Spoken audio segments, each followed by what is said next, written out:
We're all good to go now. We got everybody in. We're live now.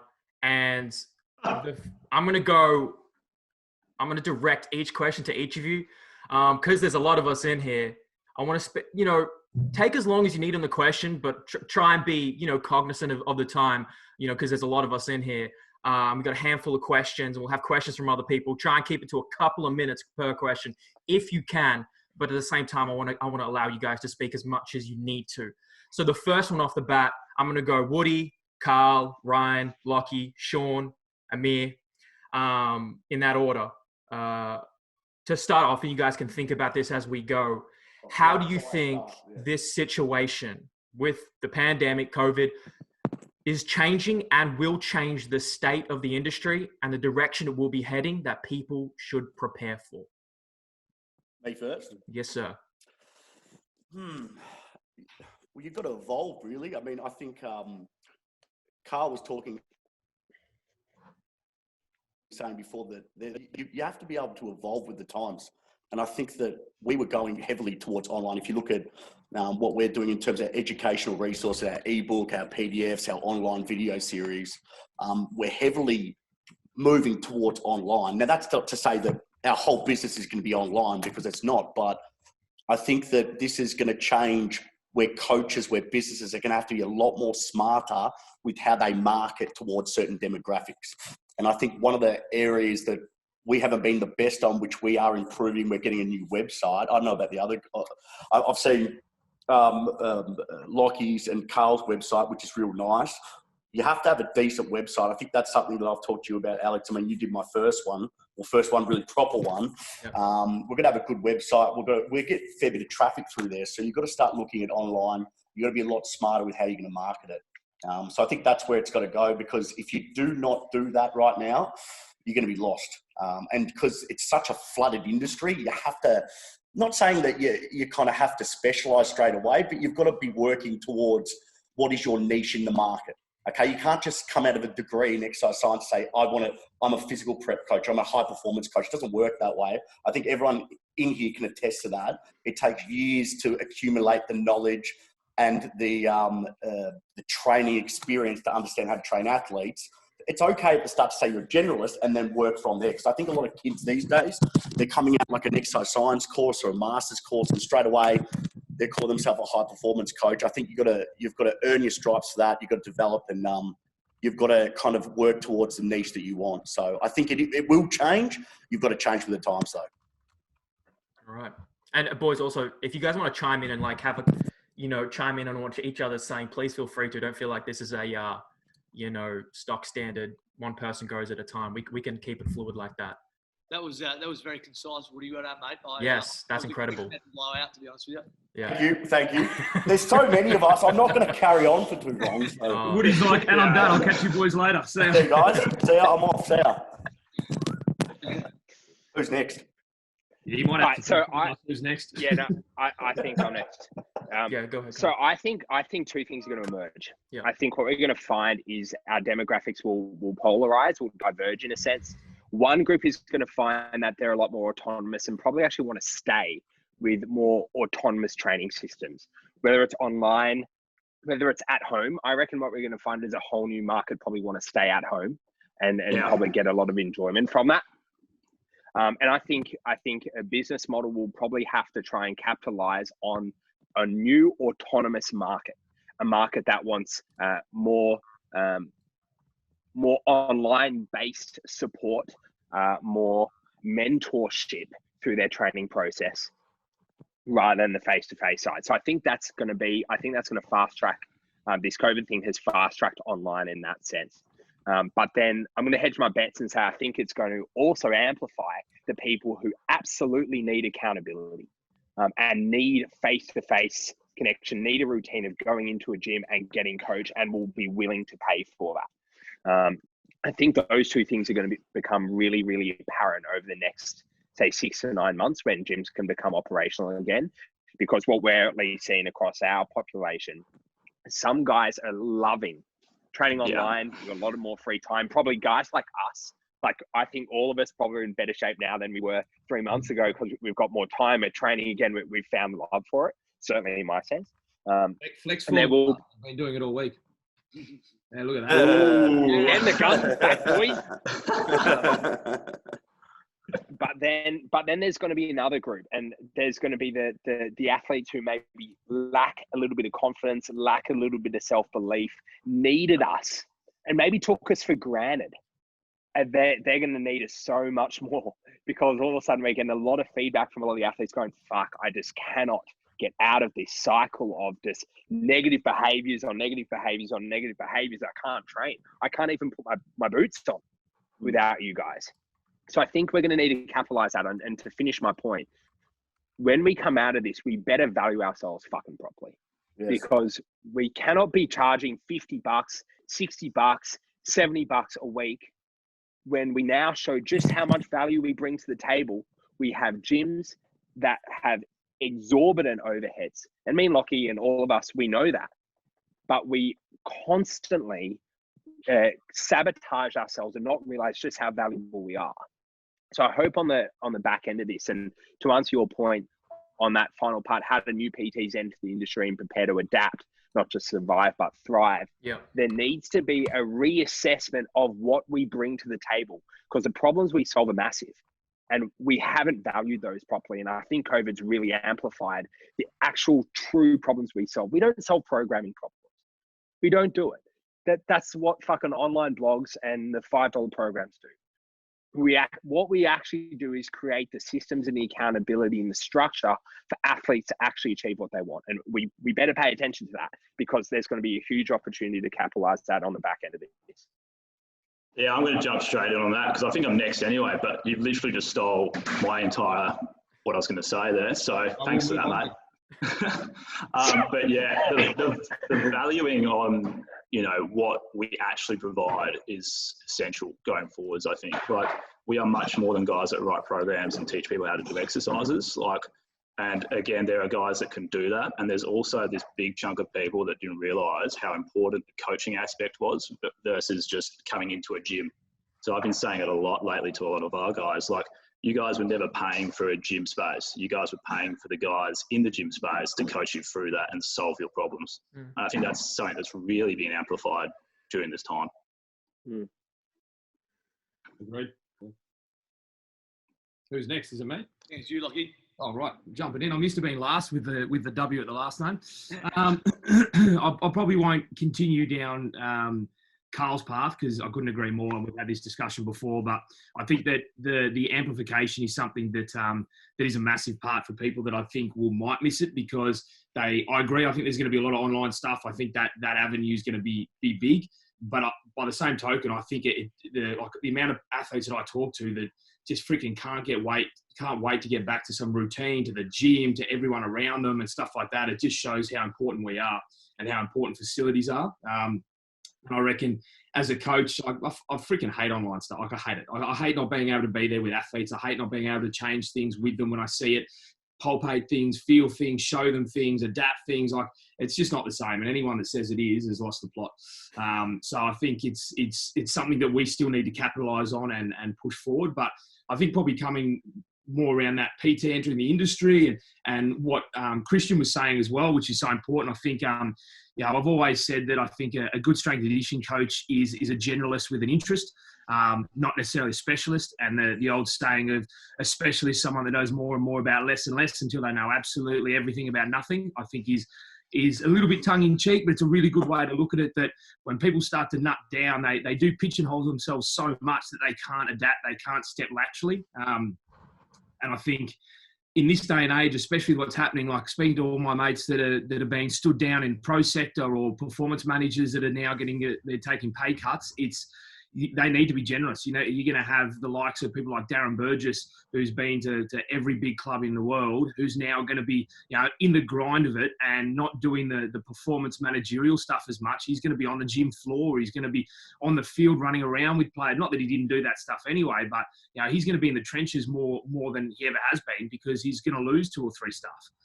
And that's across all of the boards. So I think what we're going to see is these S&C coaches that are then going to be pushed out of professional sport, and they're going to be looking for homes, they're going to be looking for jobs, they're going to start companies, they're going to start all sorts of things. So I think our market's about to get semi-flooded with brand new brands, and whether that be commercial gyms or online content or all sorts of things, because these coaches are going to need to find things to do, and a lot of them didn't have a plan B, and they're about to create a plan B over the next few months, and we're going to see it all explode as soon as COVID finishes, because I reckon the next 18 months to 2 years, NRL, AFL, A-League, they're all going to be running skeleton crews, and you're going to have all these generalists that are going to survive.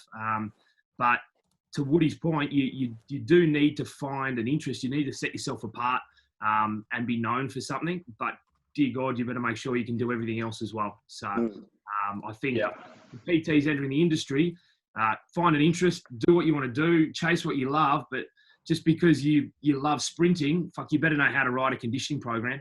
You better know how to this. Like, you can have your interest, but don't confuse a specialty with the lack of knowledge across your foundational work. You don't want to pigeonhole yourself. That's the main thing. You don't want to pigeonhole yourself. You've got to be a generalist before a specialist. I think that makes a very valid point, especially anyone watching. Make sure that you can have an area of interest, but make sure you can do everything decently and then decide from there, then you can specialize.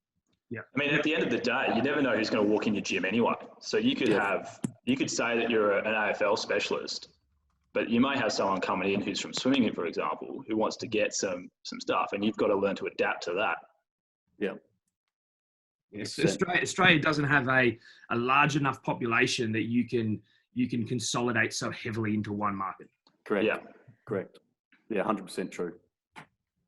Is it me next, boys? Yeah. Yes, you great man. You're next. Look, I think I'll just continue on in regards to sort of focusing on taking a step back as opposed to the consumer, but talking about more the graduate that's coming through, whether that's through Orphic or you might be doing your human movement degree or whatever it might be. I know certainly, and probably at some stage, all of you guys as well. And obviously, Woody, you headed overseas, and Lockie, you were obviously heavily involved in it. I know that when I first came out of my degree, and I was laser focused on pro sport, as so many are. And I know it's a big topic that Woody does cover a fair bit. I think in regards to talking about the question, how's it going to change the industry? I think maybe it might even legitimise us a little bit more, and I guess the private sector might become a bit more of a priority for new graduates coming through, as opposed to thinking, you know what, all I want to do is work at, I don't know, the GWS or whatever it might be. So I think just to, strengthen Lockie's argument there, certainly there'll be a big flood of people probably pushing out towards the private sector a little bit more, and then maybe looking into pro sport as a secondary option. And if that's something that eventuates, then sort of following down that pathway. I think sort of conversely, so obviously, as you said, in the next 18 months to 3 years, there's going to be skeleton staff from a pro sport perspective. I think those guys who are willing to stick around, get their skin in the game, whether it, and I know we're talking about obviously valuing yourselves, but probably for those youngsters who might be watching this, I know there'll be a lot of people tuning in to hear from some of the other gurus that are on the screen here at the moment. If you're willing to do internships and that sort of stuff, I think probably in 3 years' time, once maybe like the AFL has recouped its losses, there's going to be a lot of opportunities, because a lot of guys, a lot of S&C coaches are probably going to be broken by this situation, and they go out and become fireys, or the amount of interns or young S&C coaches, I know they're accountants now, they just get tainted and broken by the industry. This is just going to probably emphasise that.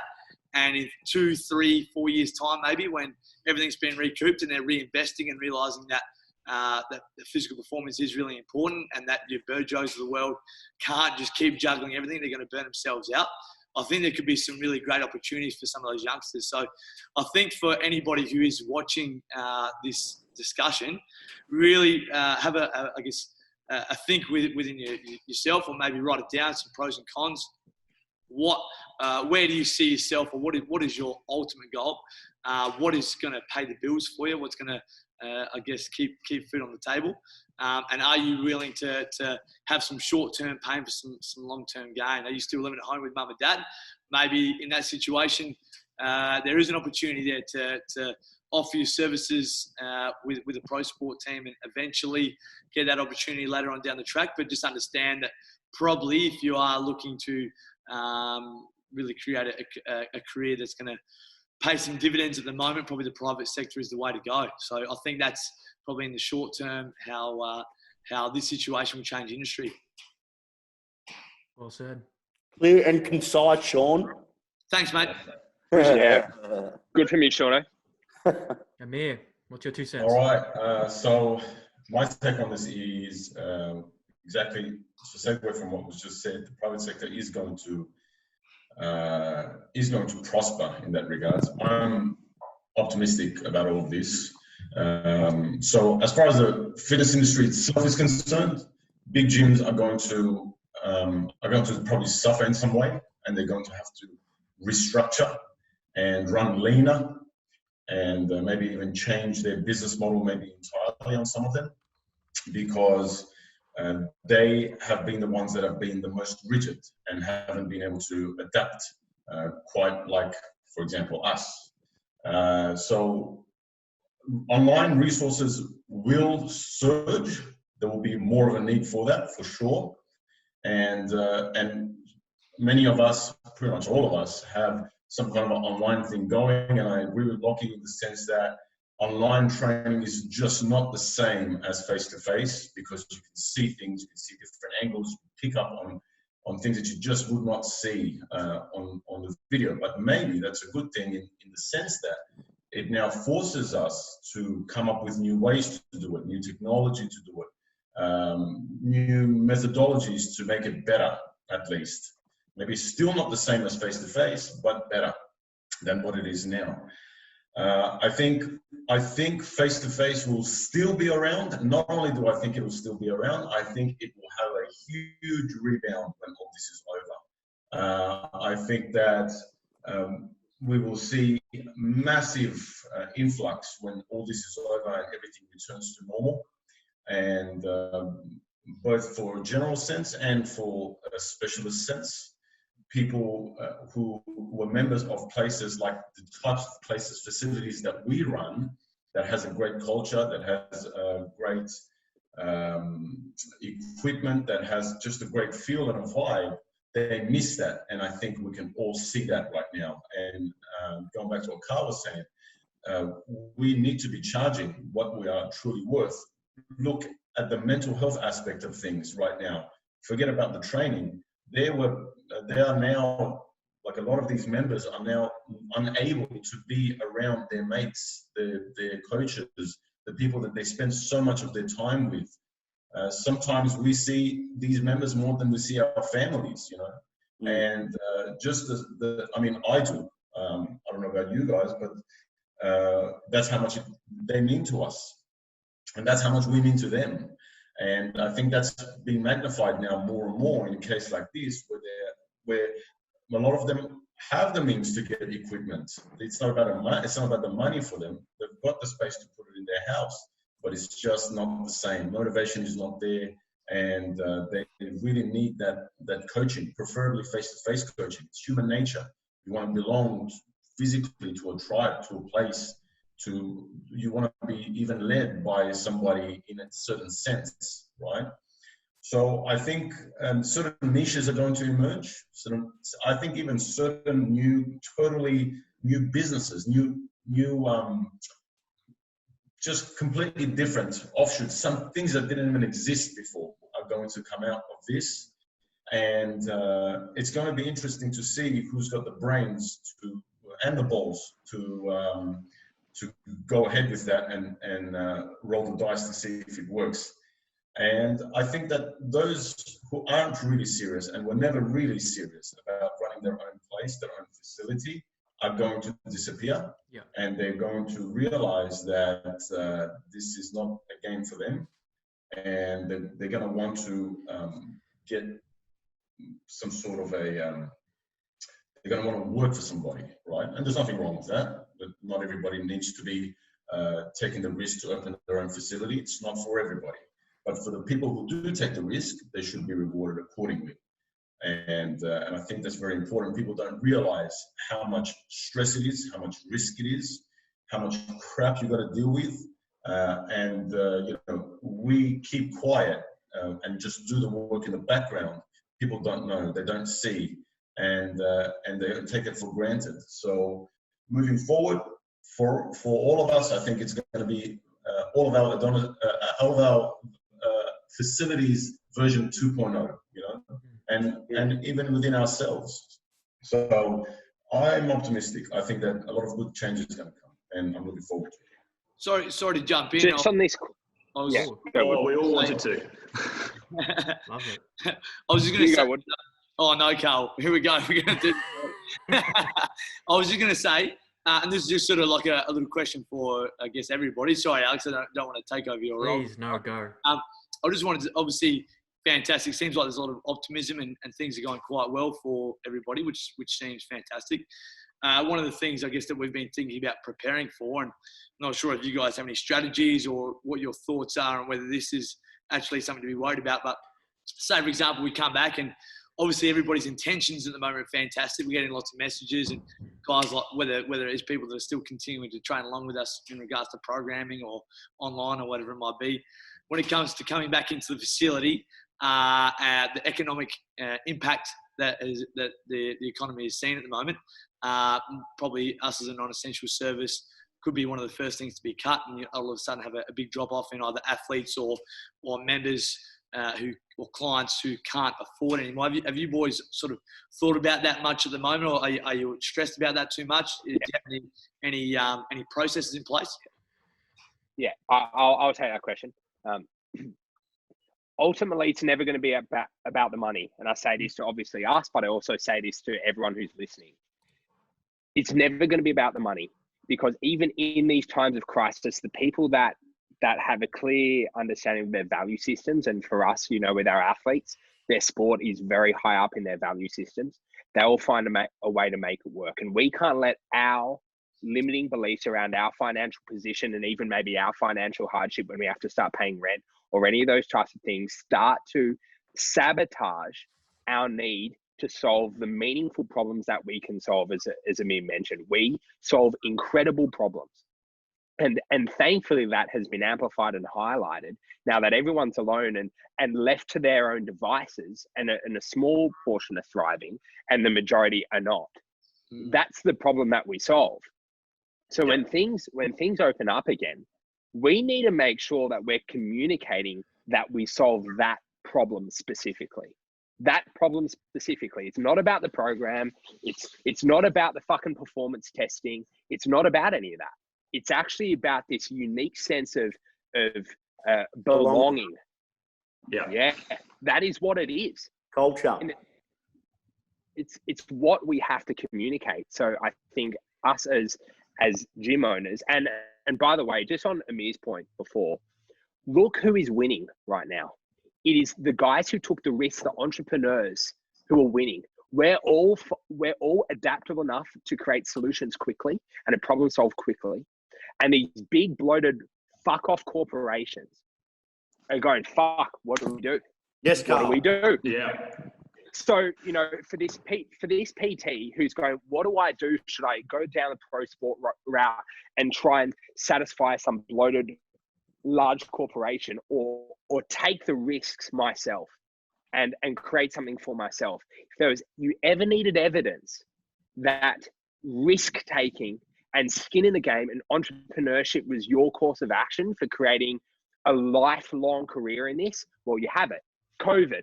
When a black swan comes, entrepreneurs thrive and people who work for other people struggle. People who lose their jobs are the people who work for other people, who get to make the decision for them. We got to make our own decisions about how we tackled this. And that's critical to realize. I love your energy, mate. I'm about to start doing push-ups, I reckon. You make a fair point, Karl, because it's about the environment that we create. It's about the culture. It's about a sense of belonging. That's what we're all about. We're not a run-of-the-mill. None of us are a run-of-the-mill gym. We're about athlete-centered, results-driven. We're all passionate. We all want the best of the industry. We all want the best of the client, the athlete that comes in. For me, let's not have limiting beliefs on us and say, and Sean, bring it back to your point. I was talking to Kieran about this literally just before, and I said to her, because she's got a background in business, I said, what do you think is going to happen? She said, well, all these big chain gyms, like, you know, the Fitness First, the Genesis, all these are probably going to they're going to struggle because they've got really no sense of belonging. You're kind of just a number there. But let's say you go to Adonis, you go to Formidable, you go to Peak, you go to Athletes Authority. You're belonging. You've got a sense of belonging. You guys know their names. You know what their goals are. You know their mother's name, their girlfriend's name, their boy. You understand what I'm saying? It's a sense of belonging you've got to create. Don't have a limiting fucking belief and say we're not worth this, because we fucking are. And Karl is fucking right. It's about time. And it's either survive or conquer right now. And the ones that are going to survive are going to still survive. The ones that are going to conquer are going to be fucking us. And anyone watching, you should want to conquer as well. You shouldn't just want to fucking survive in this industry, especially if you're passionate, because I'd say 95% don't give a fuck. They're in there for the wrong reasons. If you're watching this, you're in there for the right reasons. And Karl, that was well said. It got me excited. Great work. I agree with that. I'd actually probably add to that a little bit as well, Woody, that I reckon me and Karl have had this discussion as well, that I agree with you. You don't want to just fucking survive, but also sometimes you do just need to survive when you start.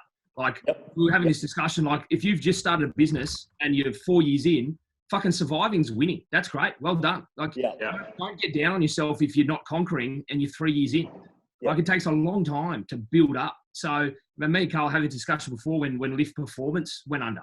And we were like, at the end of the day, sometimes when you're running a small business and you're still 3 years old, 4 years old, surviving is conquering. That's winning. Like if you're still there, still producing, great. You know, bide your time. You know, you will conquer eventually, but don't feel like if you haven't conquered in 2 years, then fuck, it's a waste. Like just survive. You're ticking over. That's great. But in 6 years' time, you're going to conquer. 7 years' time, whatever it might be.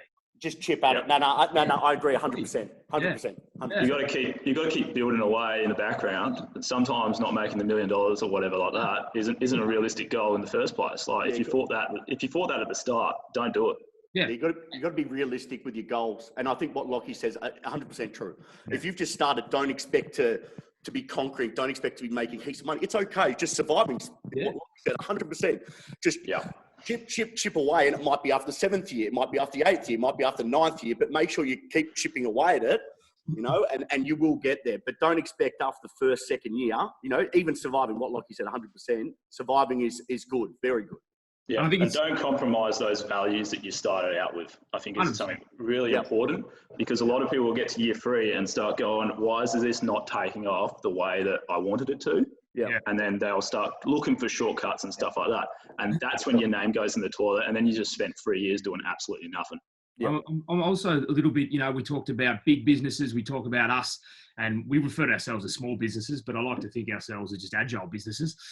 When you look at something, for me, I feel really, really sorry for and bad for people like an Anytime Fitness owner, because we take the piss out of Anytime Fitness because they're a big company. But really, they're just a bunch of franchises. So an individual fitness is owned by a simple person, you know, that like us, they just wanted to try and be a bit entrepreneurial. They thought that's a good way to go. They put their 110,000 in to get this franchise, but they don't have the community like us, nor do they have the Virgin Active funding that'll get them through. So suddenly they're squashed in the middle where, fuck, I'm a franchisee of this big company, but I've built no community that we have, because obviously people invest in us. Like, how many athletes have we got that have said, no, I want to pay full price during this time period because I want to support you? How many people of your local Anytime Fitness membership is going to say, oh, I'll keep paying my membership because I want to support you? This doesn't happen. So they're the ones that are probably going to suffer the most. All these franchises are going to go under because they've got the worst of both worlds. So And on that point though, Lockie, this is all about orders of consequence. If you go and want to open an Anytime Fitness franchise, it's essentially a shortcut. You're like, fuck it, I'm just going to jump off and piggyback off this brand's reputation and use their systems and get a head start. Well, guess what? That doesn't always work out, because orders of consequence, now you got a leg up on the front end and your shit's hit the fan on the back end, because you haven't developed all these systems and this expertise and that agileness that we've had to do when we opened our fucking gyms out of garages. Yeah. And couldn't fucking design a website to save our life. Exactly what we talked about yesterday, Carlos, when you get a really nice Excel spreadsheet from someone else and someone fucks up and you don't know how the fuck they built it, so you can't fix it. When you build your own and shit fucks up, you always know where to go and fix it. There's nothing worse than someone else's shit that goes wrong because you've got no idea and you feel like an absolute muppet. Yeah. Well said, lads. This is a nerdy way to look at it, but anyway. This is a great conversation, and I love the direction it's going. But I know you guys, all of you have adapted, right? All of you have adapted and are adapting in so many ways, which is what we all have to do and innovate and adapt and conquer in our own way.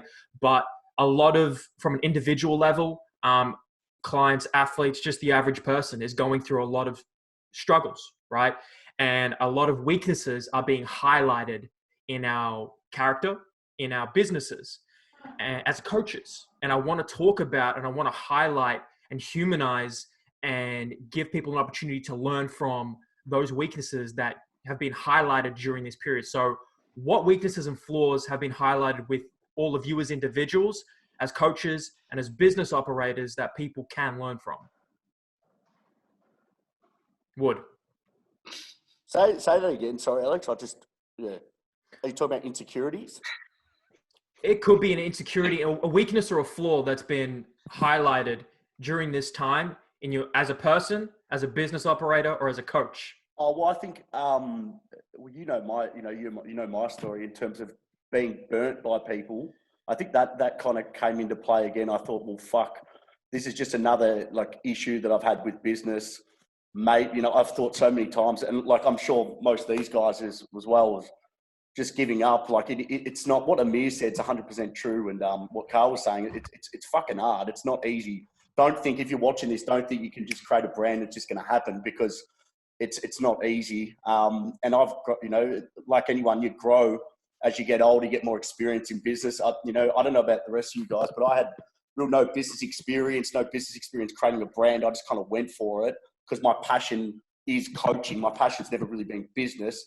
It is starting to develop as I get older. I'm enjoying it a little bit more. But like you guys, I'm sure you want to coach more than you like the business side. I know, Karl, you're into more business side as well, I'm guessing, because you articulate more the higher level of the business side. But I think for me, Alex, it was more, shit, this is another thing that we have to go through.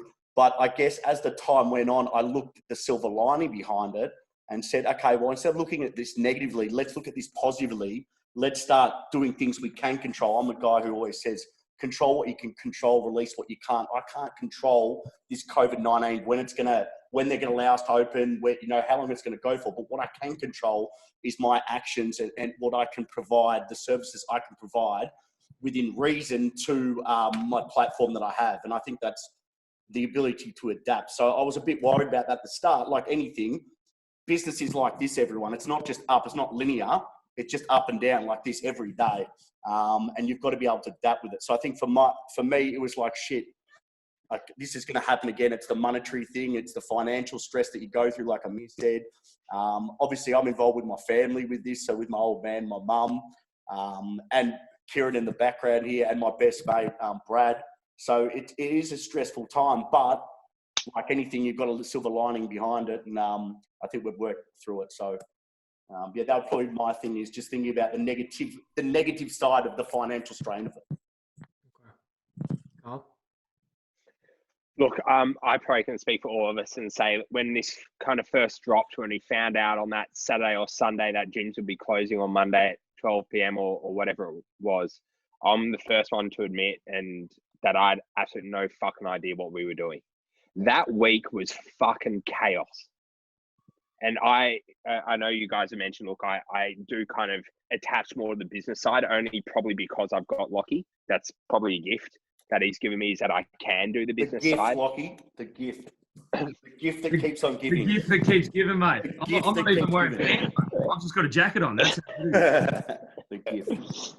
But honestly, even with what I would think is a relatively matured business sense, I had absolutely no idea what I was doing. So I completely empathize, Alex, with those who also feel the same way. But I think there are two types of personalities that rise to the surface in times like this, and it's to appreciate the chaos and to take action anyway. Yeah.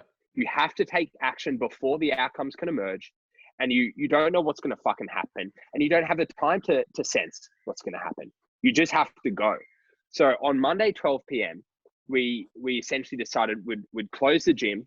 We'd already rolled out small group physiotherapy services for Wednesday morning. We completely rearranged our website. We rearranged our timetable. We had physios working from 6 a.m. till 11 p.m. at night. And they were going to be on the floor to make sure that we could conduct small group physiotherapy sessions for our athletes. That didn't fucking work. At 6:26 a.m. that morning, our physio said, I don't feel good about this, man. I was like, fuck. Okay. So fucking that's thrown out the table. We get a truck at midday. We load our whole gym into a truck, still having no idea what we're fucking doing. We drive to a park and say, guys who had booked in for the small group physiotherapy services in 3 hours time, meet us at this fucking oval because that's thrown out the window. We unload our whole gym into this car park. It then rains on us for 4 hours. We destroy our fucking gym equipment. Sorry, Iron Edge, but we fucking smashed it. And so then we unload it after 5 hours in the rain, have to take it into our gym, turn the air cons on, and dry this fucking equipment out. And it took us another 2 hours. And we still had no idea what we're doing. We then canned that idea. We said, fuck, we're not doing this for 6 months, loading and unloading a truck. And so I think the point I'm trying to make is even in times of chaos, complete uncertainty, when you have no clarity whatsoever, and I empathize with that position because we're all in it, and those who are feeling helpless, I get it. But you're actually not helpless. Your action, what you choose to do, will make the difference in these times. So you can lie in bed and get completely deflated and wonder why you can't get motivated to train or do whatever you need to do, or you can just start to take the action and then let your action, your constant action, start to shift your thoughts and your feelings over time. And so I think if I were to share anything, I empathize with you guys, and I'm not perfect either. We're far from fucking perfect, but you've got to take these opportunities to take action in times of chaos and uncertainty. And when things are a bit more clear and when we get gyms back and up and running, we can be a bit more strategic and think a little bit more high level and not be quite so reactive. But everyone who's saying, oh, you can't be reactive during this time, that's all you can fucking be. All you can be is reactive, because you just have to respond to what's in front of you and go. So that would be my feedback on that question. Okay, a lot to think about. Yeah.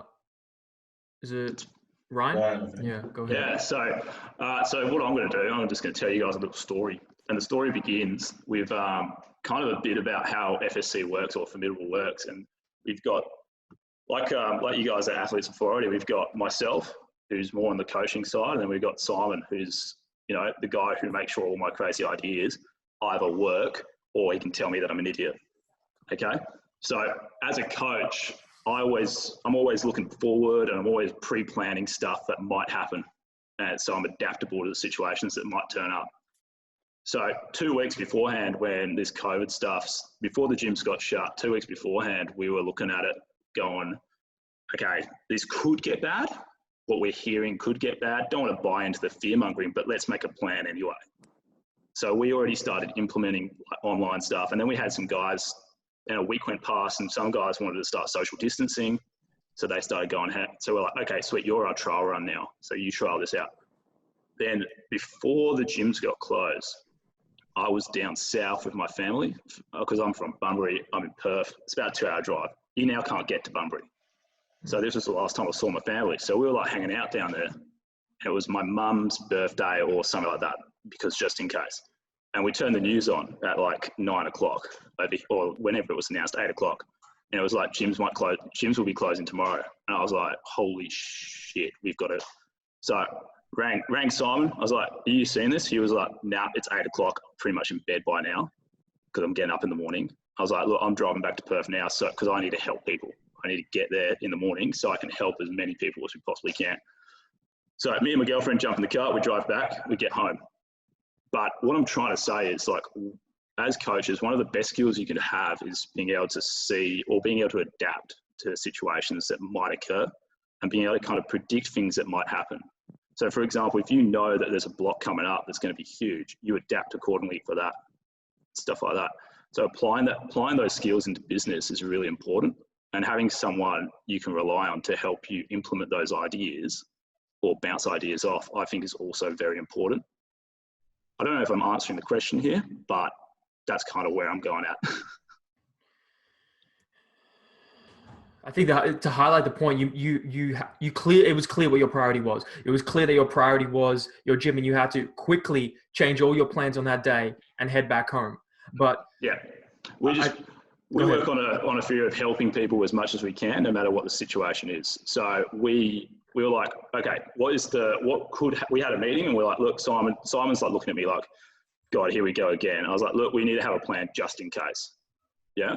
So we already started building out the online stuff and how we'd do group calls, and we started trying it out with our staff members and stuff like that. So we were trying to get some practice in and get ahead of it just in case. So when it did happen, we were kind of already in front of the game a little bit, so we could adapt. Obviously, like what you guys were saying, we were like, that week was a mess. We were all over the place. We didn't know what the hell was going on. Didn't know about leases. We were looking at every bit of information we possibly could and freaking out for a long time there. Well, it wasn't good, wasn't good as far as helping people, but you've got to also step back and realize you are business owners. You've got a lot on the line at this point. So it's a very hard situation, but being able to just take a minute to breathe and get yourself back on track and realize what is my job here and what have I got to do is something that I find very important. Very good. That's really important, taking that step back to breathe and reassess and evaluate, then move and be assertive. I think it's Locke. Mate, to be honest, I think obviously the rest of the guys have commented fairly strongly on things that are fairly common amongst most. But if I was to focus on the question specifically, I think it's, and this isn't just a COVID thing, it's probably more of a longer term thing with myself and Karl. Like, if you know myself and Karl, we are completely opposite people. We have the same vision. We have very similar philosophies, which works well.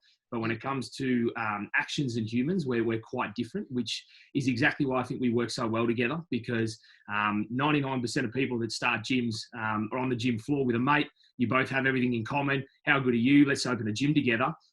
You're best mates, and you have the same philosophies, and you've got the same skill sets. And then you realize you also have the same weaknesses when you start business.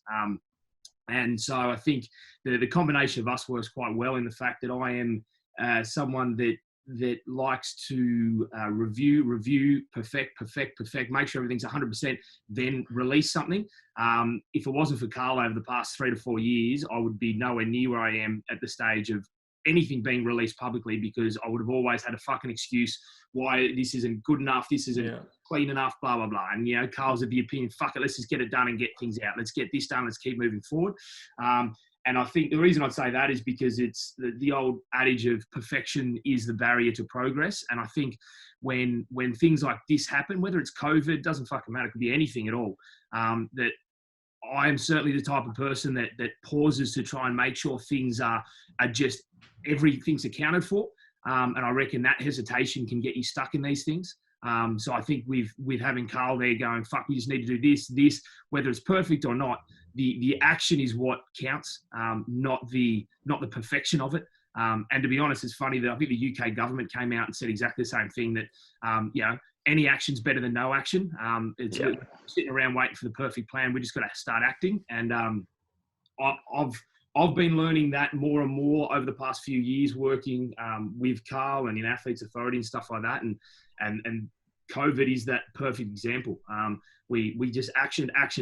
Nothing was perfect. Absolutely nothing was perfect, but we kept ironing out and finally settled into a bit of a routine. I think that applies whether you got COVID, whether you just got a normal business. But I think from a personal standpoint as well, it's for me trying to learn, like I've gone from one extreme to the other, to be honest. Like realistically, most of my career has been in pro sport, where I see my athletes every single hour of every single day. I fucking can change what they eat for breakfast. I can do whatever I need to do to make things happen. I then phase into the private sector, where I see them for coaching, but their external stuff is far less controllable. They're working other jobs. They're doing all sorts of things. And then the next extreme is now, well, I don't even get to fucking see them now. It's all online or Zoom or phone calls and stuff like that. So I've gone from one extreme of the pendulum all the way to the other. And like I said before, around online training, that's for me, it's an area of mine that I need to keep growing, because my strength as a coach was talking, understanding, changing on the gym floor, adjusting, updating, seeing, all that type of stuff. You'd be running around, and after 4 or 5 hours on the gym floor, you've created such a change in program or a change in athlete and stuff like that, to now going, I don't even see them. And there's 3 or 4 days go by of some of my athletes that haven't sent me a video. So I'm like, I haven't even seen these guys lift yet. So texting them, where's a video? What have you done? Blah, blah, blah. That's a massive challenge for me, and something that I'm far, far from being used to. So me personally, that's a massive area of mine that I'm trying to get better at. I think what I just took from that is, and I think there's a really, really important key component that you and Karl have been executing, is that speed matters in business. Like, these high velocity decision making is better than being a perfectionist, because say you make a mistake by making a quick decision. Well, it's the skill of the operator to be able to course correct and pivot accordingly, rather than waiting for that perfect moment or waiting until all the ducks are in order to execute. Is that kind of what you guys that's been highlighted especially now?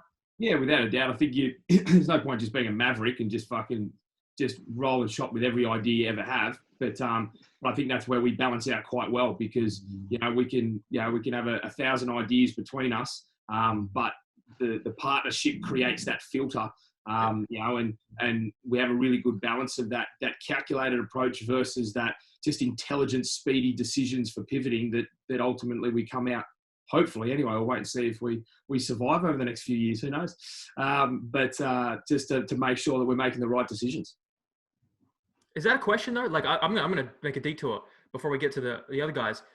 I know I've been speaking to gym owners, and it seems to be a question of like, who will and will we survive, right? And I'm hearing that from people.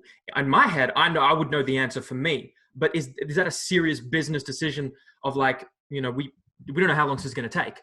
We may have to restructure or rebrand or completely devolve and revolve. Like, what's depending if your landlord's an asshole, right? Yeah, things like that. On that one. Depends if your landlord's a fucking prick. I had a landlord before who was an asshole. Now my landlord's okay. So I don't know about the other guys, but they might own their facilities. I know Sean's got a fantastic facility. It's huge. I'm very fortunate that we just leased this place, and our landlord's been fantastic. So we sort of are connected to a dance studio and like a mixed martial arts facility as well. They sort of mirror images down the line, and we had a pretty honest chat at the end of the day. I said it's a matter of, for example, look, we pay the rent for, let's say, 2 or 3 months, and then really struggle and then go under, and then all of a sudden you've got an empty facility with nobody paying any lease to you at all. Who's going to be starting a business in this environment and under these circumstances? You're going to have a pretty empty facility for quite a while. Or conversely, I'll be completely honest with you guys, we've just been able to pause our rent for the moment, and for the duration of how long we're not paying rent for, we just add that onto the back end of what our current lease agreement is anyway. So we're sort of due to be finished up at the end of 2021, and if I'm completely honest, we're actually looking for a bigger facility, but certainly those plans have been put on hold pretty abruptly. The brakes been slammed on just because of what's happening at the moment. But really fortunate to have a great landlord. So shout out to Ross. I'm sure he's not watching this at all. Ryan, I know you wanted to say something. Point, Carl, go ahead. You go, Ryan. No, you go, Ryan. Oh, no. Yeah, so we've got 2 gyms. How stupid is that? But we've got 2, so we've got 2 headaches to deal with at this point in time. Very stupid, Ryan. And yeah, I remember when I asked you, Christian, what's it like to own 2? And you said, don't do it, and we did it anyway. But yeah, we've got 1, and they're both very different. The inside is exactly the same, but they're both very different. So we've got a place in North Freo that's like a shed, and we've been there since the start. That was kind of our like garage startup. And then we've got Wembley that's real nice. It's like on a main street. It's probably a bit too expensive, but it's for the purpose that we wanted it for at the start. It's really good. But we've got 2 different situations there. So we've just moved into Wembley, and we're just thinking about growing out of North Freo. So for us, we've got to really think about, like what Alex was saying before, it's a question of, where's my brain gone? Alex, what do you want me to jump? What did you say before, Alex? You said something high about velocity decision making. Yeah, so we're every day we are like, there's different decisions going on. And if you want to talk about landlords, like we are still waiting to hear back from guys and stuff like that on landlords and stuff like that. So it's every day is a new experience for us and a new opportunity to, you know, make another decision, I guess. So you've really got to make decisions on the fly, but be really willing to just jump out and jump back into someone else. Alex, can I jump in now specifically Please. on this question? Because Please. I assume we're not the only gym owners on this conversation here and a lot of people are watching. Something that I cannot stress enough. Guys, this is not the time to be trying to save face and not have serious fucking conversations with all your agreements. Every single agreement you fucking have, you should be having serious conversations. And this is not the time to try and save face or worry about what the relationship will look like in 3 years' time or next year, if ultimately not having these conversations means you're not there in 6 months to have them regardless. So if you aren't willing to have serious negotiations with everyone that you've got an arrangement with, and me and Lockie really, we struggled with this, like ethically too. You know, we have lots of relationships, we say vowed, and we were on a vowed performance webinar yesterday. The very first thing I said when this went down, I said, Lockie, we need to text Volt. We need to say, guys, we're not going to be able to use your gear for 6 months. We're on a lease agreement. We're happy to do one of two things. Extend the length of the contract, sign new contracts when this is all over. We're happy to send your gear back, but we're not going to spend $1,500 a month on this. And whilst these are tough conversations and tough decisions and not fun to have, these are not fun conversations. No one gets excited about these. You have to have them. Absolutely agree, mate. That's well said. What conversations are you having though? Is it like specifically tangibly? Have you guys been having them restructuring negotiations? Of course. Yeah, absolutely. Yeah. Every single lease agreement we have, every single, I even called Optus, for example. We have iPads all throughout our gym for Team Builder. I called Optus and said, I'm not going to pay for these iPads for 6 months. Guess what? That's why he's got so much back hair. He's even cancelled his membership to the day spa.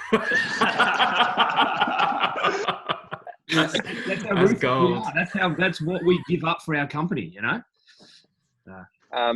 But honestly, like, and these guys realize, these guys want to play the long game, as do we. We've had athletes who have said, hey, I've just lost my job. We not say, all right, well, see you later. We're like, no worries. Things will continue as per normal. Not a single thing has changed. We get emails from athletes saying, I want a 17,000 day program with 17,000 different exercises, and they're not paying us a cent. But we're playing the long game with that. We're like, no worries. We will let this continue, because when you do get your job back, guess who they're coming back to? Guess who just starts the debit up again? The debit just starts again. So these guys realize that too. All your lease agreements, all your service providers realize that they have to play the long game just as much as we're all trying to play the long game. So don't just not have the conversation because you're scared of what they might think of you. Fuck that. Fuck that. If you got that opinion, look at Virgin Australia. Fuck. You know, they're one of the biggest companies in Australia, and they're now looking to sell off. So if you can't toughen up and just go, look, we need to freaking pause this, I think, you've lost the plot. So does that mean you guys are negotiating, and this is a question for all of you, so for the clients who can't pay, right? It comes a question of, okay, there's either a no, we can't work with you, or there's what Karl, you were saying. It's like, it sounds like you're negotiating, like, well, it sounds like you were working with them for free until they can come to the time where they can. Is that, yeah, go ahead. It's very, very simple. If you're in a position to pay, continue to pay. Yeah. If you're not in a position to pay, continue to train. Yeah. That's it. Will you back pay that? Nothing. Will you like backdate those? Or you'll be like, we know it's tough. We're going to help you out because we understand relationships are important here. Yeah. Obviously, we sign our athletes up for a year as a minimum. Okay. And if you're not doing that in your business, well, you should be. But so obviously during this time, their contracts, if they're not paying, are on pause. But we will continue to train them, and their contract will extend on the back end. But we will look after them because it's in our interest to look after them. We don't want athletes blowing up the week they get back here because of massive changes in load, and all of a sudden they get injured and can't train with us anyway. It's in our interest to look after our clients. I love that. As it is. So you we need to position ourselves as the client for all our service providers. They want to look after us. Yes. And anyone who doesn't want to look after you, well, they're a moron. Because you'll leave them and it'll destroy the relationship long term anyway. Yeah. Jasmine Sandalis. Alex? Jasmine Sandalis. What about her? What did we do with her? Oh, yeah. We let her train. Yes, so for free. What Carl was saying. I did not know where that story was going. No. This is an interesting detour going on here. Yeah. No, but what we did with Alex's sister was I just let her train for free. She came in, we had a conversation. I said, that's fine, but when you come back, you owe X amount. You can still train. And she thanked me and there was no issue. So what you were saying, Carl, exactly the same thing. Yeah, that's exactly the same example. Yeah. Sorry to use it like Alex's sister straight away. It's very seductive lead-in. Very seductive lead-in. No context. No context on it, Lock. Just straight Yes. Alex's sister. You looked away from the screen as well. So Alex's sister. Anyway, for us. Yeah. Oh, sorry, mate. Oh, no. I was going to say carry on. I was just going to ask Alex if we're going back to question number 2. If we were sort of going back down. We will. What is question number 2? It's all in the chat if you guys are ever wondering. That's that flashy thing. Yeah. So, There you go. unless you have more to. Yeah, I was just going to say, at the end of the day, me and Simon just looked at each other on that Monday and went, what do we do this for at the start? And what we did this for at the start was to help people. So in that sense, we're the best people. Like, I'm guessing coaches and fitness professionals and health professionals are the best people at this time, because what are we in? We're in a health crisis. Yeah. Who's better to give advice on health than health professionals at the end of the day? And like, we did this to help people. So we have a members page on Facebook. I'm sure you guys probably have something similar. We have a members page on Facebook. We just went, stuff it. We're going to open that up to everyone. And we messaged all the families and stuff like that. And we said, invite your mum, invite your dad, invite your dog, whatever. Like, get them on this. We're going to pump out so much content out here just to give guys advice on how to deal with this. And that's going to put us in long term. But at the end of the day, we did this to help people, and that's what we focused on. So with memberships and stuff like that, that's kind of where we went with it. Okay. Trying to help as many people as possible. Yeah. So, I think I'm the last one. Please, Amir. I think I think I might just quickly sneak in. So I was just going to, I guess, carry on. If you're going all the way back to Alex's question. Yes. Probably a little while ago now. Weaknesses. What have you discovered are your weaknesses during this situation? I don't think there's anything specifically that has been brought up because of this situation, but maybe stuff that I'd already identified before that has now given me an opportunity to work on it. I know certainly, so I guess here at Peak, it's really me and my wife that run it all. We sort of decided to launch Peak officially. I'd been doing some private work, as probably all of us did on the side, while I was trying to chase the pro sport dream. And it's something that became, I guess, that grew and grew. But really from that side of things, all of my education, all my experience is in programming and coaching, and as a lot of you guys, obviously, probably apart from Karl. So probably from a business processes point of view, I think that's been something that has been a weakness of mine from the start. I've always sort of tried my guts out. I'm a bloke that will always have a crack, but certainly there's a long way to go in terms of perfecting that. My wife has been great at probably assisting that process, but a lot of the time it's been, say, for example, me around here, whether it's inducting people or organising the back end systems and so on and so forth. So this situation has given me an opportunity to sort of reset.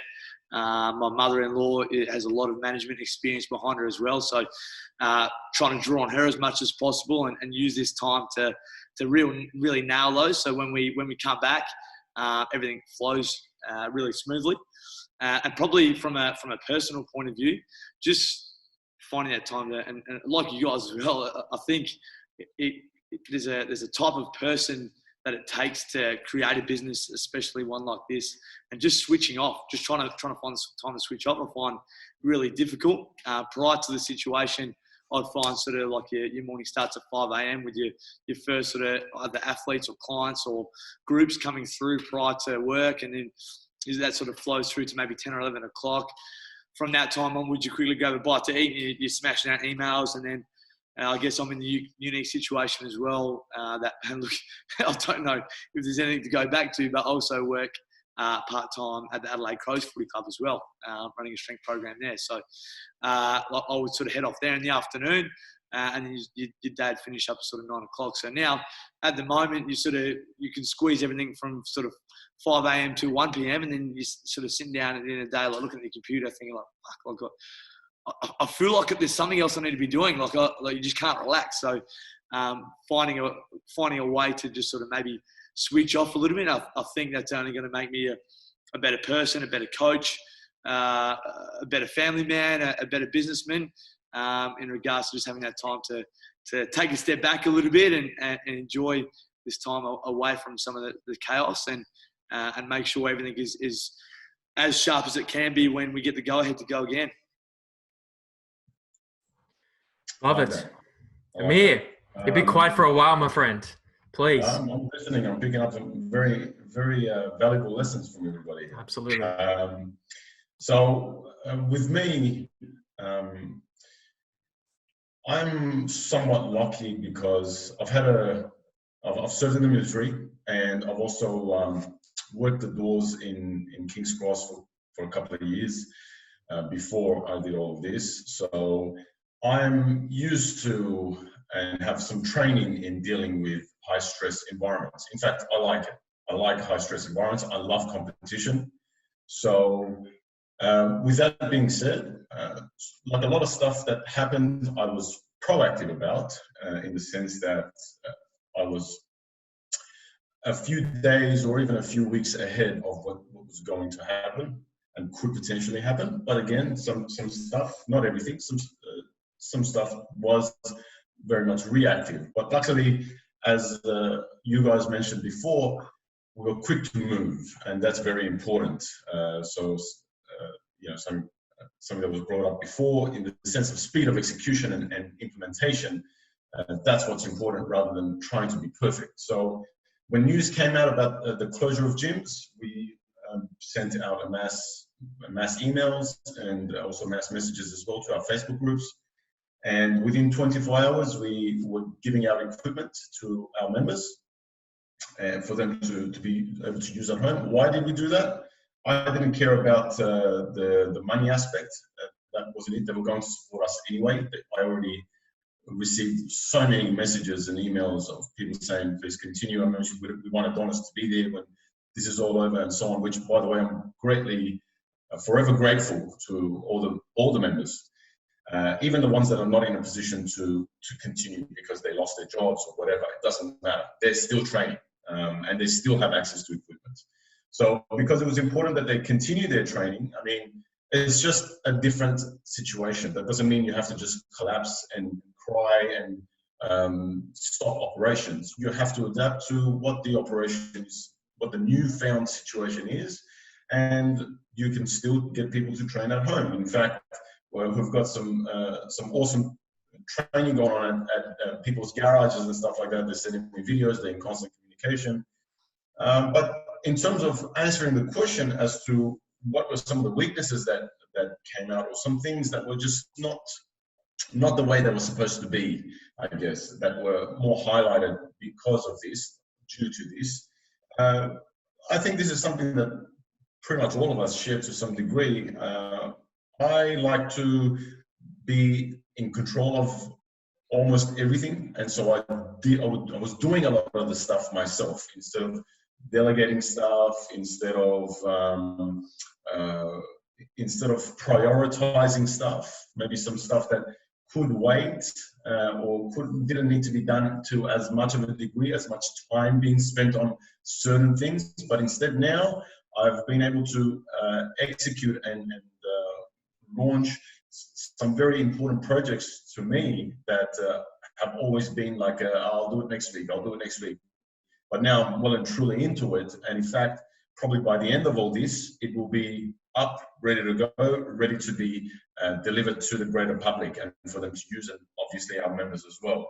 So in the regards of communicating more, it's given me more time to communicate more often with certain types of clients. It's given me an opportunity to communicate more with all of the different staff and build more of a relationship with them, which is important to me. I'm not talking about necessarily like development of knowledge or anything like that. I'm talking about just being mates, you know, just spending more time, communicating more, like hanging out more. You know, even if it is through like a Zoom meeting or FaceTime or whatever. But you know, in terms of weaknesses, I can for myself say that I'm happy that there were no panic. There was no panic on my part, mostly because, like I was saying, I've been exposed to that previously. In fact, on a regular basis, even before this, I go out of my way to expose myself to competition scenarios, to stressful situations, and stuff like that. It's part of who I like to be and what I like to do for precisely times like this. You know, it's important to on a regular basis expose yourself to things that put you under a stressful situation, because it develops character, it develops your natural reaction to things, you know.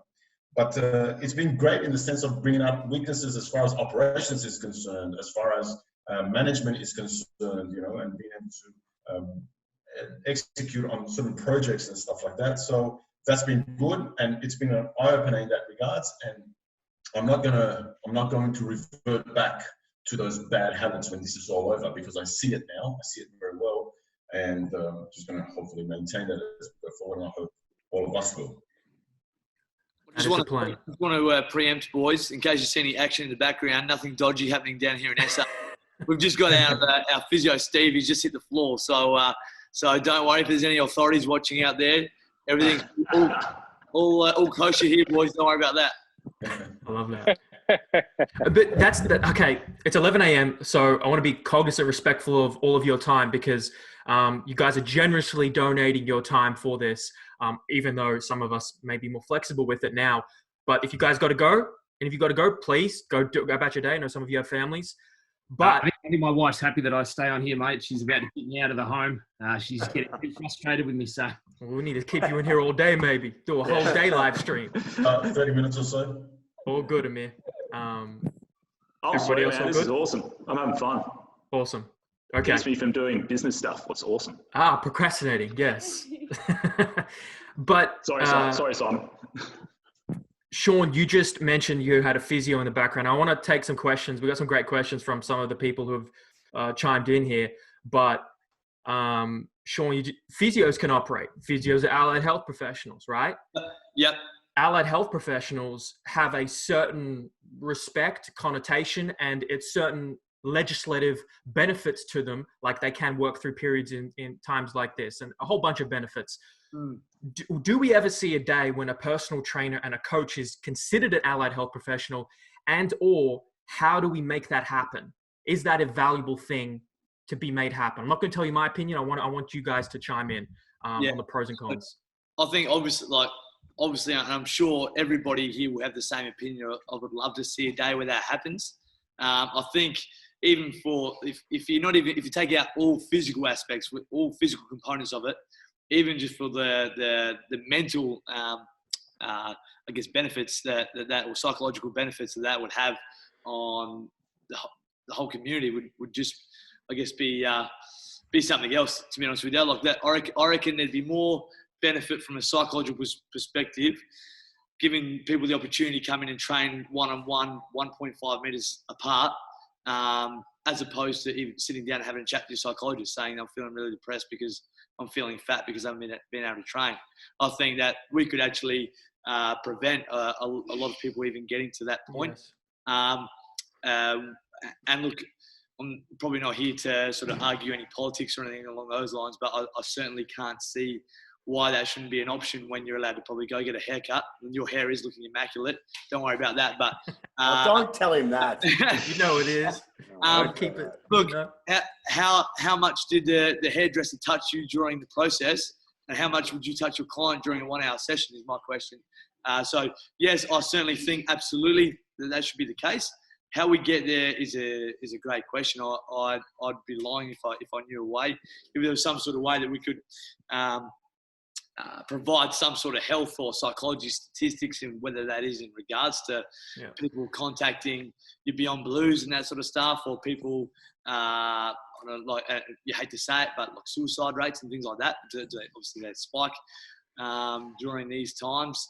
How can we present, or even if you have some education around like some of the foundational physiological I guess reactions that your body would have, or hormonal reactions that your body would have to exercise, how you can present that to your government, whether that's state or national, and fight for our ability? Or do you say, all right, okay, well, EPs and physios are regarded as essential services. Yes. We then say, all right, you need to have a minimum standard qualification of this, whatever it is, as a personal trainer or as an S&C coach. You are now allowed to work during these times, as long as you, as all the other professions have to, adhere to your social distancing, to your equipment cleaning and all that sort of thing as well. So, yes, I believe we should. How we get there, I'm not too sure. Probably education is the best way, but who do we educate? I'm not too sure. I'm going to be a bit contrary here. Yep. PTs can still train people. They just have to do it outside. Absolutely. The parks. Yeah, for sure. No, that's well said. So I think there's two parts to this question. Like, do we consider PTs allied health? And I'm going to say, no, I don't think we should, at least until our education and our expectations of the standards increase. Good work. Went up to Orphic for which is why we're here. Like, we're all here for that reason. So I think we've got to look at two steps. Obviously, why have we been singled out? Well, because we own gyms, and unfortunately, you know, there was a mandate to close gyms, whether we like it or not, and we've got to deal with that. But if we're PTs as well, we can still operate. We just have to be adaptable to those situations, and that's certainly what our coaches have done. We've been able to keep them in jobs, and off they go out to the parks. More to the long-term question of why aren't we considered allied health? Well, because there's too much bandwidth between standards and expectations around what we get from a PT. We can't both say we're disappointed with the standards of the industry and then also say, well, why don't we get appreciated enough? We can't have it.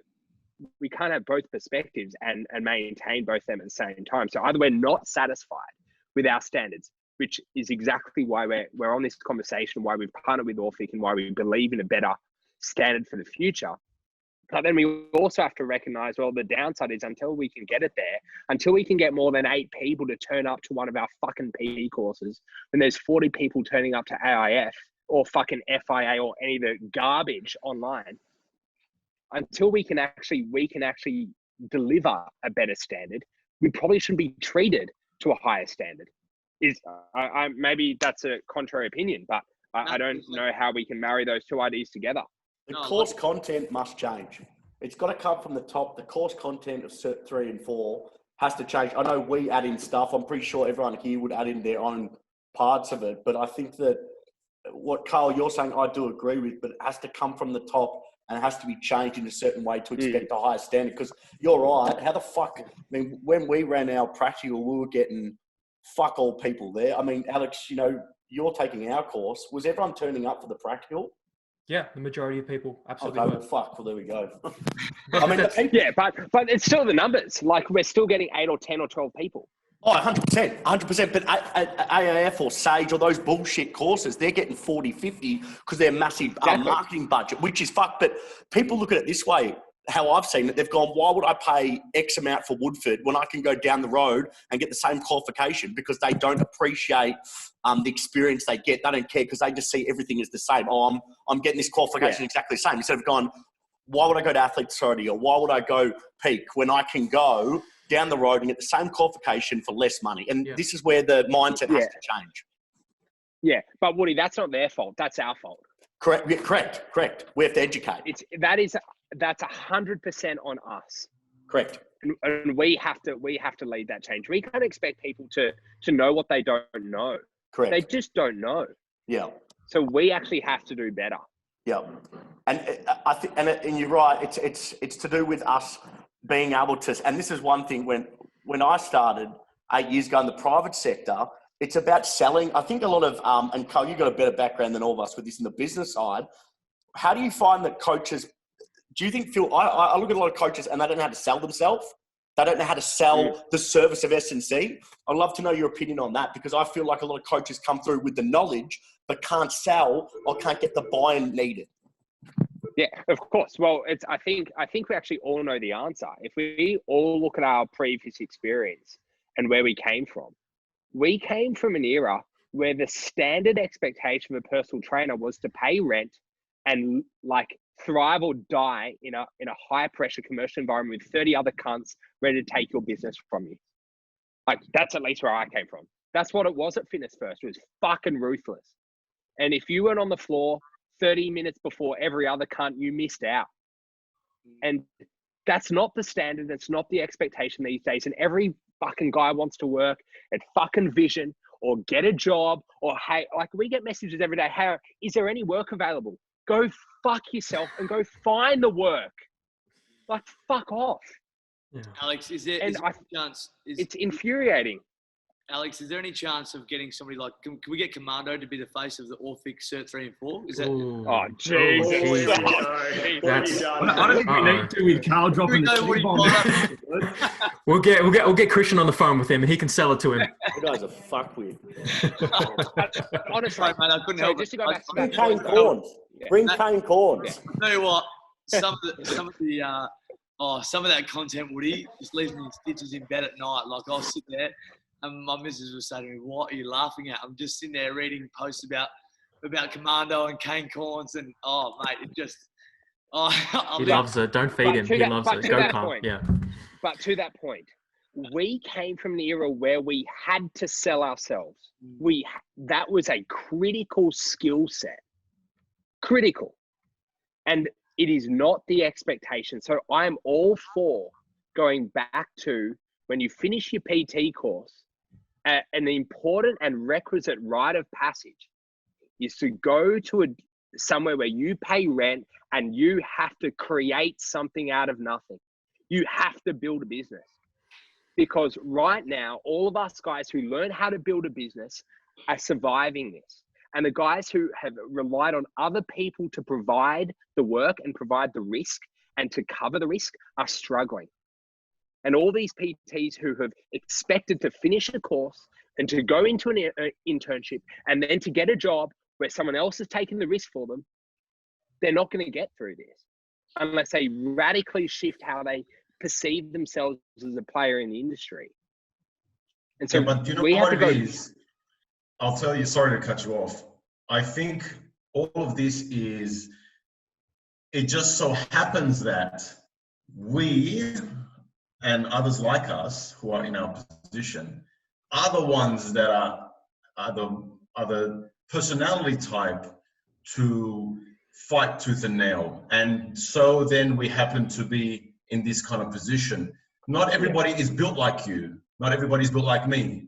You understand what I mean? Not everybody's built like us. Yeah. As soon as it gets a little bit rough, a little bit tough, they see others on Instagram having their own PT business that's seemingly successful or whatever, and they're like, "Oh, that'll be nice," but they don't see everything else. Not everybody has the capability to eat shit sandwich after shit sandwich after shit sandwich. Not everybody does. Not everybody's built like me and you. You understand what I mean?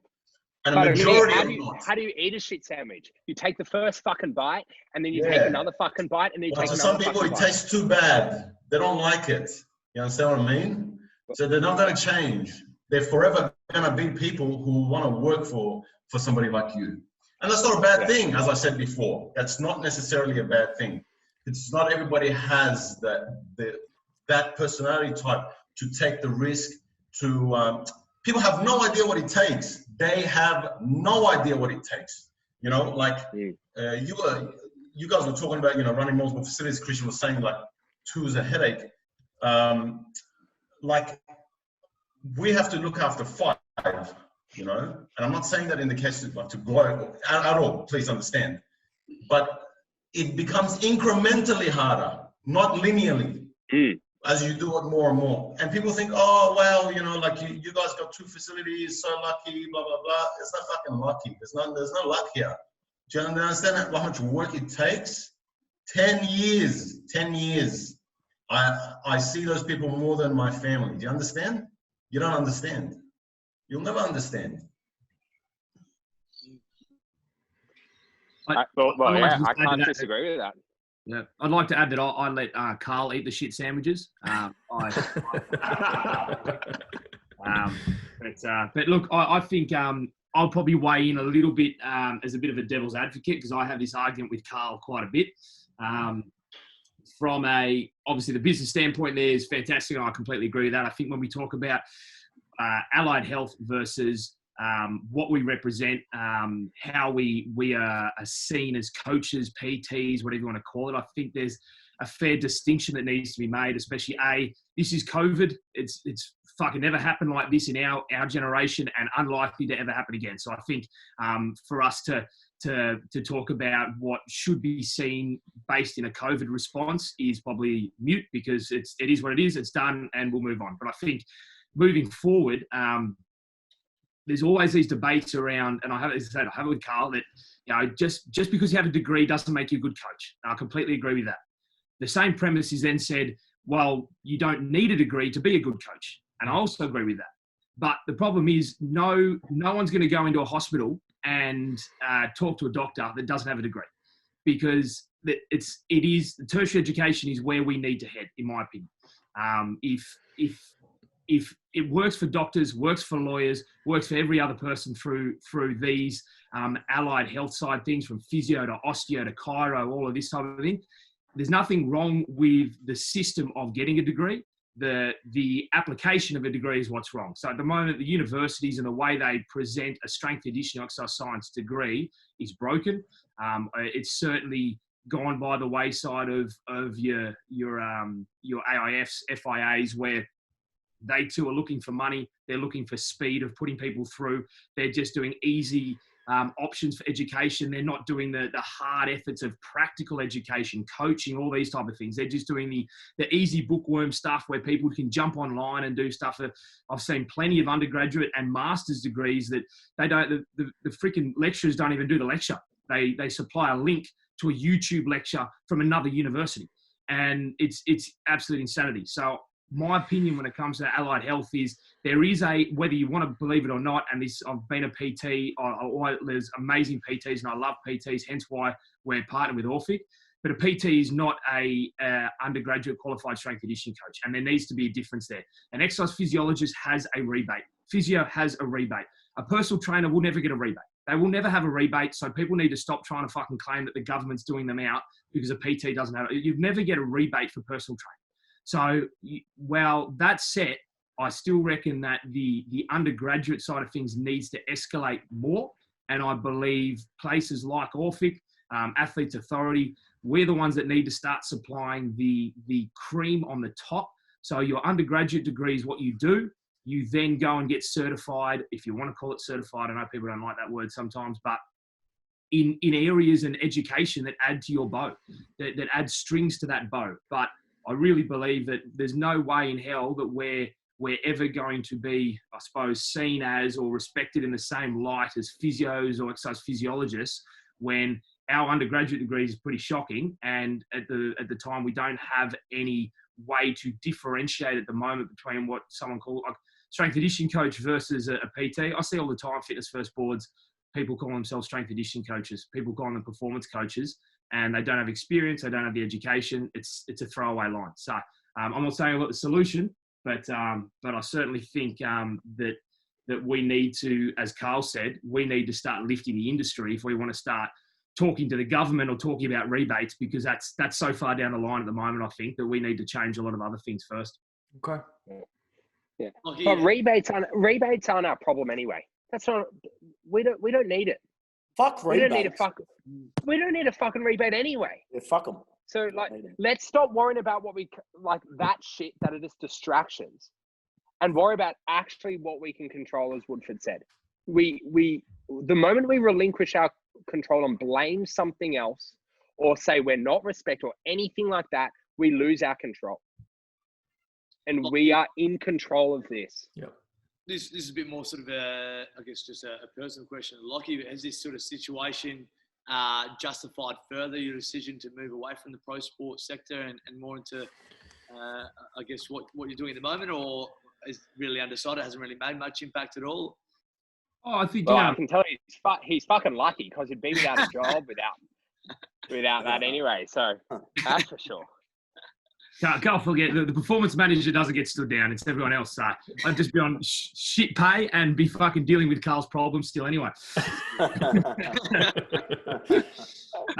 Mate, to be honest, look, yeah, I think ever since partnering with Karl and having that, you know, initially a toe in, now fucking my entire life in to the private sector, it's always been a passion. It's always been that it's, you know, it's a soft spot for me as far as I'm concerned. I think the private sector is underdone in Australia. There's a massive opportunity there, and I'm a massive believer in, you know, there's a lot of chat. Everyone has their opinion around the way professional clubs may treat coaches, in saying they pay them nothing, they treat them like shit, they're always expendable. It's, for me, the only way to change that is in the private sector, because if we're hiring a coach and we're paying him $100K a year, you better believe that if a pro team wants him, then they better be paying more. You know what I mean? I think while coaches have nothing else to go to, they're always going to obviously want to go to pro sport, but they're always going to have to just take what they're given because there's no backup. You know, you go back to you take a law firm. There's that many law firms out there that some are paying massive money, and there's so much headhunting competition trying to get them, and you got to keep up with it. At the moment, there's no competition. There's no headhunting. Like you get obviously pro teams headhunt between pro teams, but you're always going to have your one or two headhunted coaches that are on big money, and then the rest just fall away. Same in the American sector. They're probably even worse. Some of the college coaches they're on 60, 50K, and they're doing fucking obscene hours. So, and we hear about the big dogs, and there is some big money paid, but there's far bigger discrepancies there than we have.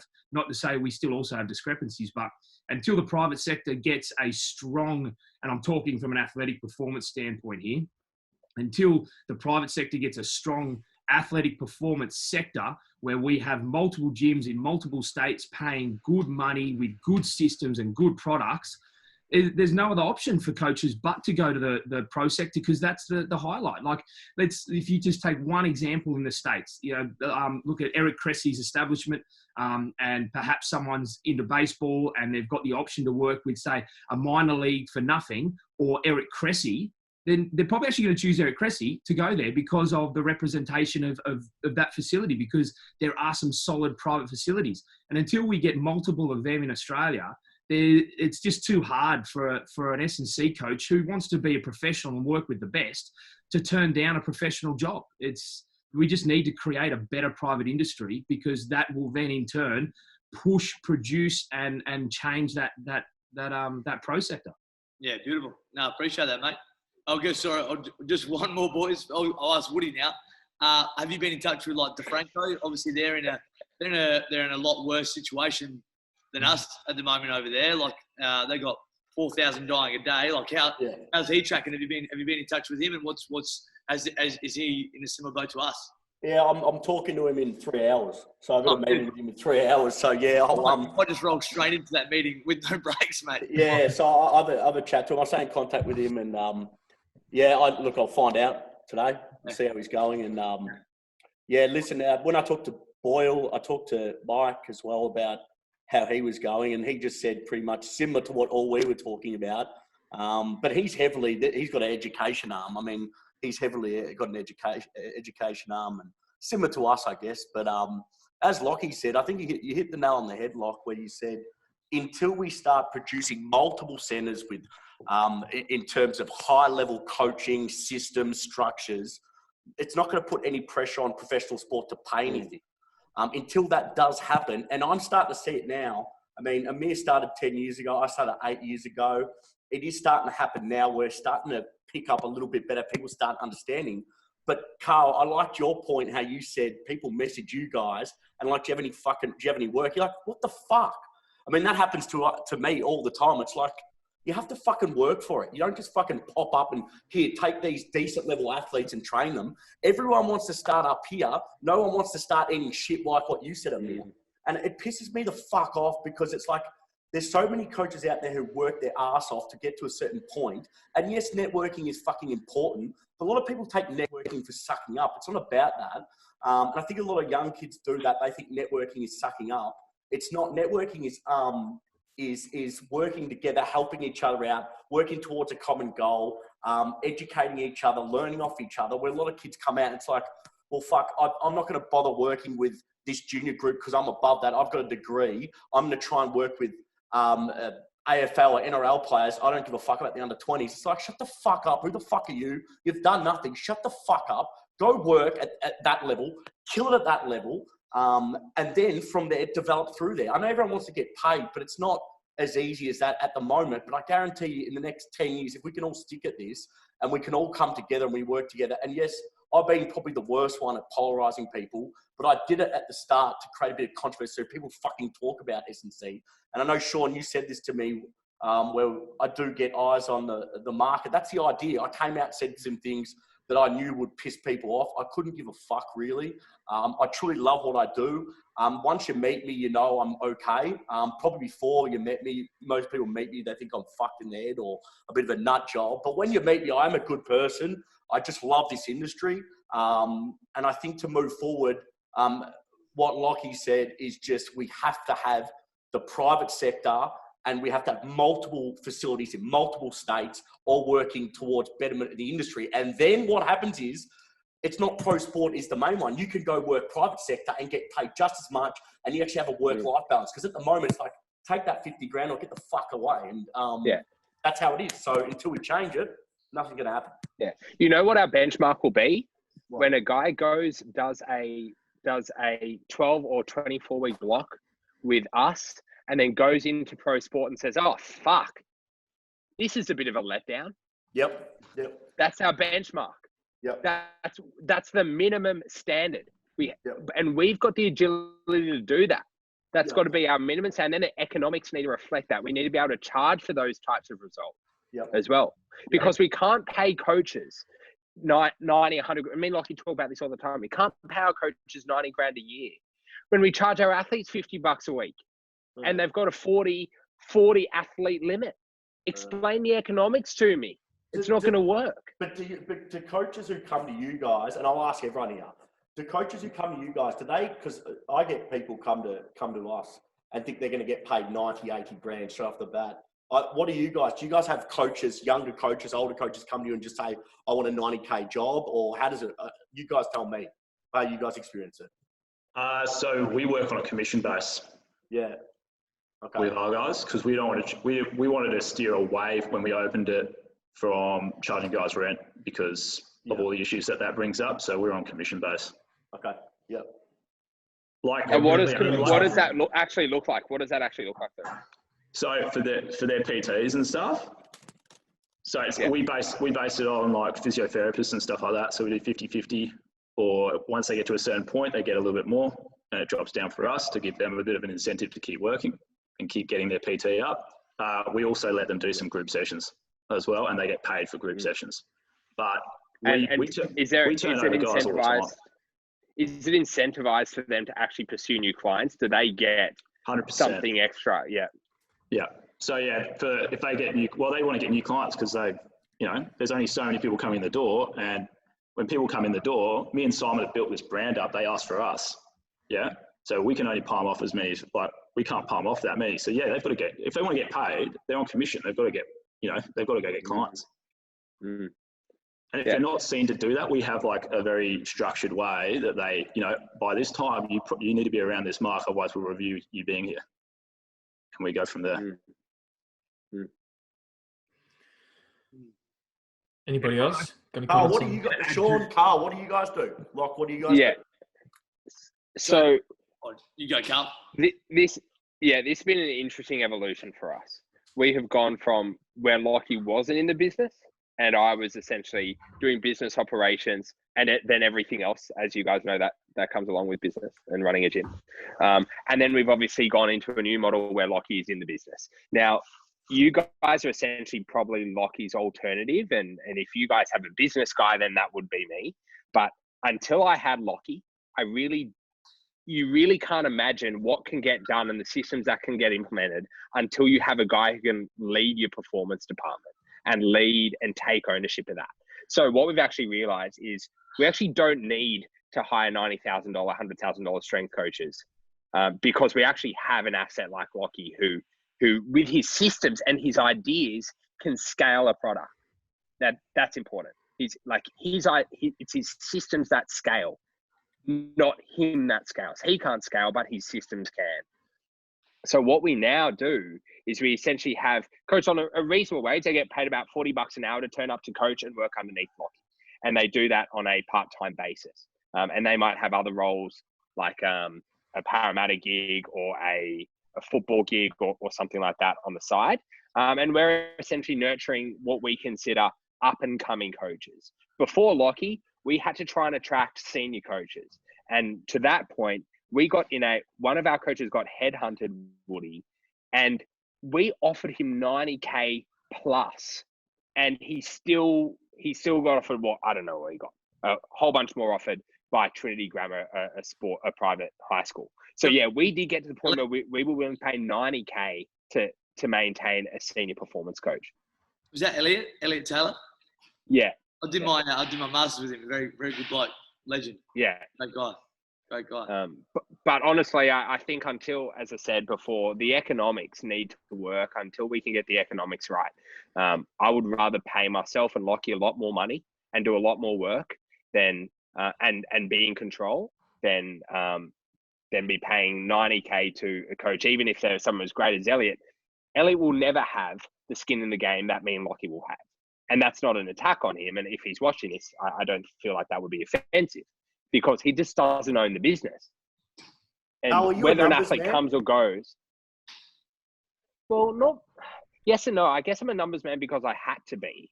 Yeah. Like I had to become a numbers man when I was running the business. Like if you're devoid of numbers and you stop thinking about them, well, your business you can only really be reactionary with your business because everything you see is after the fact.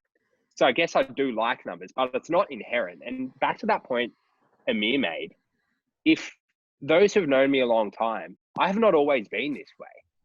I have not always been direct and forthright and relatively confident in these types of arrangements. I was far from it. Lockie knew me when I was an intern. And I guess I was headstrong, but I was also naive and doubted myself a lot and all those type of things. So there is a lot of elasticity in someone's personality as well to be someone who they're not. And if you can't be that person now, just fake it now until you let your actions start to influence how you think and feel about yourself and let it work backwards if you need to. But no, I wouldn't say I was necessarily born a numbers man. Like I didn't finish school and I stopped doing math in year 9. So the reason why I say this is because you remind me of my old man. How my old man talks is with numbers, with structure, very structured. I see how you talk. It's just interesting. Yeah. I just enjoy it. I can imagine Lockie. Lockie, you're me and Karl, you're my old man. Yeah. Sounds weird, but yeah. Look, we always need partnerships, and that's what me and Lockie realized, that if you guys are running this fucking thing solo, fuck me. Like, you are in for a tough ride. And probably to add to that, sorry to interrupt, Karl, when Karl says partnerships, it doesn't necessarily mean that you can't be a sole trader, but you got to understand your weaknesses and find who can complement that. It doesn't have to be a business partner, but as you know, me and Karl are lucky enough that we can split that coaching business side quite well. But you know, we're discussing a number of things now that there's certain things that we don't have the experience in. So when in doubt, refer out. Fucking just like I've seen too many people try and do everything. And you just do a poor job of it. Just know what's your weakness and fucking get someone to complement it. It doesn't need to be someone full time. It can just be an external company. Yeah. I'll have to jump in on that. That's obviously, me and Simon are exactly the same as what you guys are talking about. Like, we're completely different dudes. From Christian, how different Simon to me? Very different. Like, we're two very, very different people that complement each other very well. And that's why we get on. Simon's got brains. I've just got a voice, you know. He calls himself the puppet master. Yeah. But you've got to have people like that. You've got to have other people with different skill sets, and you can't do it all. And I think if you bring the right people in, and you have to have a numbers man. You've got to have someone, a numbers man or woman. You know, you've got to have someone who's Kieran, what do you say? You're what are you, the voice of reason? Yeah, you've got to have someone who's the voice of reason. Because if you don't, you know, the business will implode. And I've seen it happen before. So you've got to have someone like, you talk like someone who's like a bit of a father, not like a father figure who's like, you give like the truth every time, because you've got to have an objective, quantitative number to everything. So that's how business works. And if you don't have that, you're fucked. That's it. And that's what I've learned. I never used to have that. And now that obviously my old man came in about second year in, without him, I'm fucked. So I'm sure, Locke, you'd say the same thing as Karl. Amir, I'm sure you've got someone. Ryan, I know you've got someone, and Sean, I'm sure you've got someone as well. Like maybe your missus or your mother-in-law as well, who tells you the truth with that stuff. So very important to have. Yeah. Look, so going to Christian's question, we sort of really have almost like a blended model between what Ryan was talking about and what Karl was talking about in regards to, I guess, paying coaches, and that's been something that's probably evolved a little bit. Look, we've only been open just over 12 months, so originally at the start, to be honest with you, I was trying to take on as much work as possible, especially from a coaching perspective, and just to, I guess, pay the bills. And obviously, you know, you boys are well aware of all the overheads that are involved in opening a facility like this. As we've got into a position where we're sitting a bit stronger, and obviously I want to step back and work probably a little bit more on the business as opposed to in the business. We've restructured that a little bit more. So we're similar in regards to we pay our coaches $40 an hour, whether that's with small groups or like, I guess, pretty much anything where we have taken the booking ourselves and have allocated that to the coach. And then conversely, they've got the full opportunity to go and chase their own work. And we don't charge any rent or anything along those lines. We take a small percentage or a small cut out of each of the sessions that they do complete, so they're never out of pocket. So that's the model for the moment. But just like all you boys, I think the long-term goal is to be able to actually pay a wage. And one of the things that we've found, and whether it's been myself as a participant coming through the industry, or I guess now as a, whatever you want to call it, an owner, a boss, or whatever you might want to call it, is I want to be able to provide stability to our coaches and those that are actually having a crack. So apart from trying to give them opportunities, whether it's from a lowly paid or an experienced point of view out of some of the gigs we do, whether it's football or cricket in particular, I guess the inevitable goal, the eventual goal is to all right, say, look, I can pay this per year. You need to do this amount of hours per week. And then I think we'll be able to have a lot less of probably a turnover rate as well. Because like you said, there's guys that will pop off to different opportunities, or those who aren't willing. We've seen people that are great coaches, but probably don't have that same drive like we do to go out and create their own work. And now they're answering calls in a call center. At least you can offer some sort of payment. Where before there was no pay. Like for me, we were looking for a new grad physiotherapist, and we were offering, how much were we offering an hour? 35, 40. And we're getting these physios come back and saying, oh, I thought it'd be more. And Kieran's going, well, you're a new grad physio. What more do you want? No, and this is what's happened to us. We've had people come to me and we've offered them, I think, $40 an hour. How much do we offer our coaching? Yeah, but how much? Around 40 bucks, give or take. Well, anyway, give or take around 40, 45 bucks or a percentage. And at least we can give them some payment and some experience at the same time and build their skill set while getting paid. Where before, Sean, it was either, and you guys all know, it was either go to pro sport or go to the institute systems, and then hope someone quits. Right place, right time, and then get the job opportunity. If not, it's kind of, you're hoping for the best, really. So at least you give them an opportunity to get paid.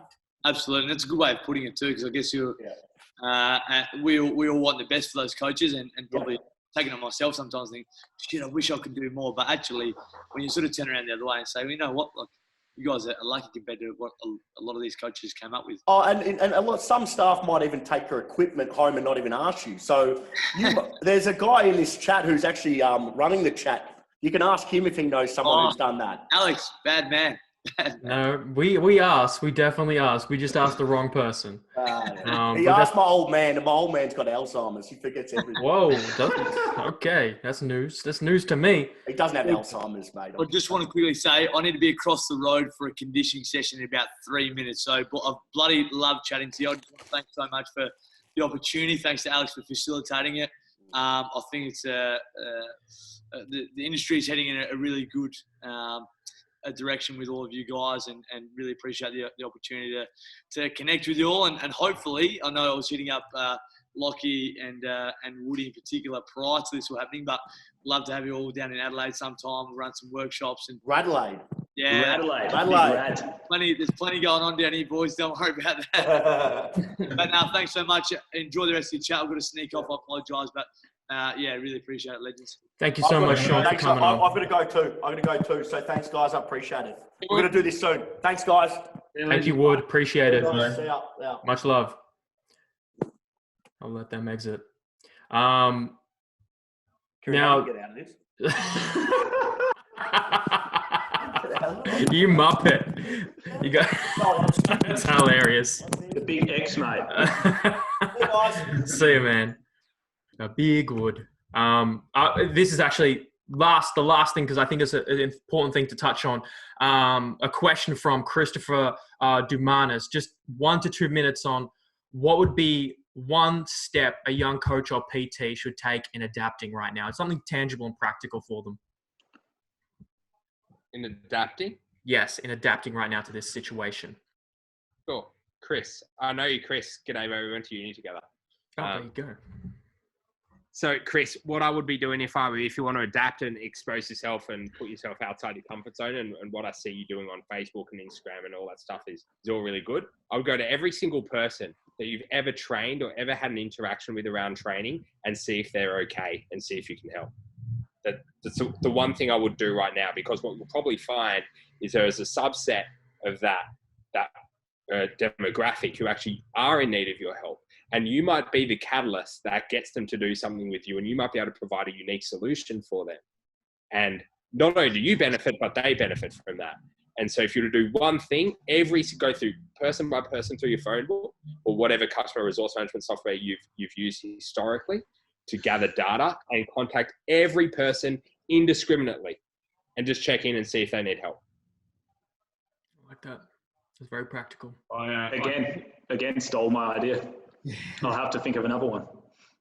Well, I completely agree with Karl. If you're going to do one thing, that's what I'd do. But if you're going to do two things, I would probably treat this without using a sport analogy as half time, and fucking spend this time to reassess everything you're doing, build out good plans, good structure on how you're going to come out of this, because not very often will you ever get a chance to get downtime like a lot of people have at the moment that can really just review everything they've done and then reset and go again. Myself and Karl have been doing it a lot. And, you know, we're pretty excited with the things that we're going to be producing and pushing out. And I think it's one of those things that so many people, like we talked about, are looking to try and survive. And Karl's number one suggestion there, that will keep you surviving. But if you had to do a number two, it would be planning forward. Probably poor choice of words there if you have to do a number two, but yeah, you can edit that. It's so good. But I would 100% be thinking, how the hell am I going to make an impact once I'm open again and ready to go? Yeah. Ryan, you want to go? Well, they keep stealing my ideas, so this is getting quite hard. Very good ideas. Number three now. What I would say is you need to get real clear if you're somebody who's new or just getting in. This is a good time for you to get really clear about who your niche is, who is the top people you want to be working with when this is all over, because it's going to be all over and it's going to return to normal. And in fact, in some cases, it's going to rebound. It's going to super compensate, so to speak.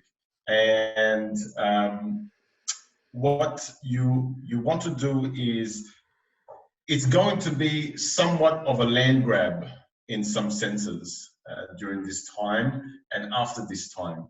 And for you to be able to be successful, you need to get really clear about that niche, that subset of people that you want to work with and who you want to be known for and known as, and get to work and really analyze where your weaknesses are. If you need to pick up courses, this is the time to do it. If you need to learn something extra, this is the time to do it. If you need to find somebody to cover your weaknesses as a partner or something like that, this is the time to do it. You've got a little bit of time to play with, not a lot. This is going to finish sooner rather than later. And in the meanwhile, you need to stay active. Stop, like the boys were saying before, stop looking for perfect action because it just slows you down. You just need to go.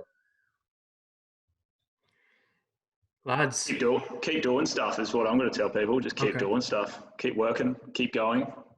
Stay positive. Keep adapting. It's probably. Do you know how much Netflix I've watched in the last 3 weeks? Say again. How much? Do you know how much Netflix I've watched in the last 3 weeks? Netflix. Oh, you said. Fucking How much? Donuts. Yeah, I was going to say the same thing. That's because he watches YouTube. He doesn't do Netflix. Oh, except the new Michael Jordan documentary that just got released. That's pretty cool. Okay, I might. Keep yourself productive. To your point, Ryan, like, yeah, keep yourself productive. I'm so fucking excited for when we come back, because all this, nothing we do now we see today. Everything we do now we see in orders of consequence in the future. And I know that we are the unique guys who are like in these types of conversations who are doing shit. And there are so many coaches who are not doing shit. And I can't wait to see in 6 months' time where we are, because every single day is action. It's directed. It's purposeful. And it's not fucking Netflix and fucking around and feeling sorry for ourselves. It's fucking action, because we're going to see it in 6 months' time when we reopen. Yeah, that's what I'm so excited for. I'm so excited for that. Yeah, there's always something to be doing, and there's always something to be thinking about. And like, I'm an ideas person. I come up with about 10 ideas plus a day that Simon rejects 10 probably most of the time. But, you know, like, it's one of those times. Get these, like, have that time with yourself to think of stuff that when this reopens, and then start brainstorming it and seeing if it's going to be viable now. If you have the opportunity, because it gets real crazy when you're on floor for 12 hours. Or however long you're on floor, you know, like running your own business, you're on floor for a long time. And if you're not on floor, you're in the office doing all the other work. So have that time, get some ideas going, man. Like, it's a great time to be alive. Absolutely. Finding the opportunity within the adversity. And I think that's what you all have exemplified in one way or another. And I think that's a great place to end. I want really a lot of gratitude and thanks to all of you. And for the guys who hopped off the call just earlier before. You guys didn't have to do this. I know time is an investment, and I know we all share a common, as coaches and as business owners, we all share a common vision and in trying to make betterment for this industry, and doing that through things like our Certificate 3 and 4 in fitness and changing the standards and uplifting the standards. And I look forward to meeting you all one day in person and speaking then. But thank you all. If you guys have any last parting comments or questions or plugs, now's the time. Sure. Essentially, we have one thing that might be helpful to a lot of coaches that maybe you don't know about. About a year and a half ago, I did have create some time to write a free business course for fitness professionals. It's called the Fitness MBA. It goes over the 5 fundamental principles that a business is going to need to get right, or at least continue to iterate to stay ahead of the curve. So you can get that for free on our website. It's called the Fitness MBA. So I would highly suggest going and doing that, because the things I talk about, and everyone mentions, you know, you seem like the business guy. These are not necessarily skills I always had at my disposal. They were skills I learned and developed and iterated with. And I've put some of those thoughts down on paper. It's about 50,000 words. It's a book. Built out in 5 modules, and it's pretty handy. There's a few thousand people who've gone through that already, or at least subscribed. Who knows how much engagement people usually take on free gifts that are worth, you know, theoretically thousands of dollars. But go and do that. I reckon that might be of some benefit to you guys during this time. And touch on Amir's point, go start working on the things that you're not necessarily super skilled at. Why read another hypertrophy book when you've read 17,000 hypertrophy books? And you haven't read a business book, and you're trying to be a PT. So, you know, stuff like that might be helpful. Love that. Thank you. That's going to be very valuable.